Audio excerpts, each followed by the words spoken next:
welcome to this episode of the Drink Less, Live Better podcast.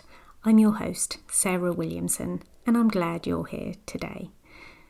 Okay, one of our protective strategies, we're going to talk about defensiveness today. We have a deep-seated instinct to explain, justify, push back, even when a small, quiet part of us knows that we might just be wrong. Someone points something out, maybe gently, maybe not, and before you've even fully processed what they've said, your mind is already building a defence case, gathering evidence to justify your standpoint. Why do we do that? Why? Why do we defend ourselves when the truth is knocking politely at the door? Let's start here. At the heart of defensiveness will always be ego protection. Ego often gets a bad reputation, but it's not inherently negative. Your ego is essential. Your sense of self, it's the story you tell about who you are. I'm a good person. I make sensible choices. I'm in control. When something challenges that identity, even in a small way, it can feel less like feedback and more like a threat.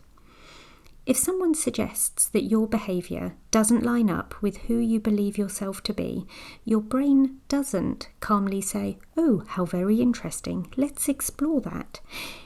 Nope, it says, "Incoming threat. Protect the identity at all costs." And so, of course, defensiveness kicks in. It's fast, it's automatic, and it isn't necessarily logical. Underneath ego protection sits something else, and that's emotional security.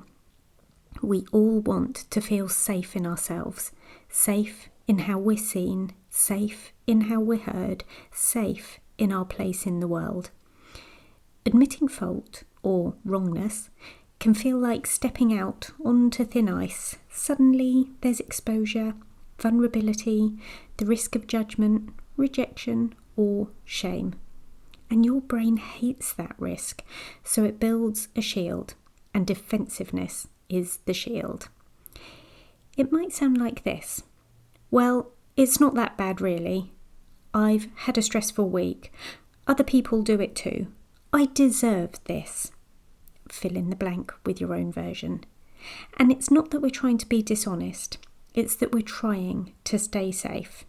However, the very thing that feels like protection often keeps us stuck.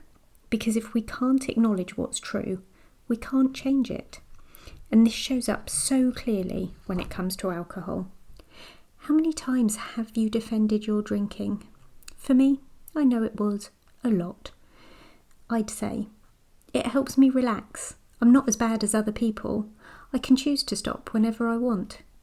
This is just what everybody does. And I said all of that even when another part of me knew it wasn't really helping. It was affecting my sleep, my mood, my energy, and my confidence. And yet the defence came in anyway. Why? Why? Because admitting that alcohol isn't serving you can feel like more than just changing a habit. It can feel like losing a coping mechanism. It can feel like facing emotions you've been avoiding. It can even feel like questioning your whole identity. Who am I without this? How will I unwind? What will other people think? And your brain steps in, wraps it all in a neat, convincing argument and hands them back to you as truth. But they're not the truth. They're protection strategies. Defensiveness isn't a human flaw. It's a signal. It's your mind saying, something here feels unsafe, feels wobbly, not like me. And instead of fighting that, we could perhaps just get interested in it. The next time you notice yourself getting defensive, instead of doubling down, try pausing, just for a moment, and asking yourself, what am I trying to protect right now? What feels uncomfortable about this? Is there a small part of this that might be true? Not all of it. You don't have to agree with everything. But if there is a thread of truth, You can acknowledge a behaviour without attacking your whole identity. You could say, the thing I just did doesn't align with who I want to be, without making it mean I am a bad person. You get to decide whether your defences are serving you. You get to acknowledge where you've been wrong if you want to, or you get to decide if you weren't quite as right as you wanted to be. It's your choice, my friend. You can find me on Instagram at Drink Less, Live Better and online at drinklesslivebetter.com, where you'll find lots of supportive resources. Check today's podcast show notes for a link to a hidden episode that will help with 5 p.m. cravings and details about my one-to-one life coaching and sober coaching programs. And P.S. I believe in you.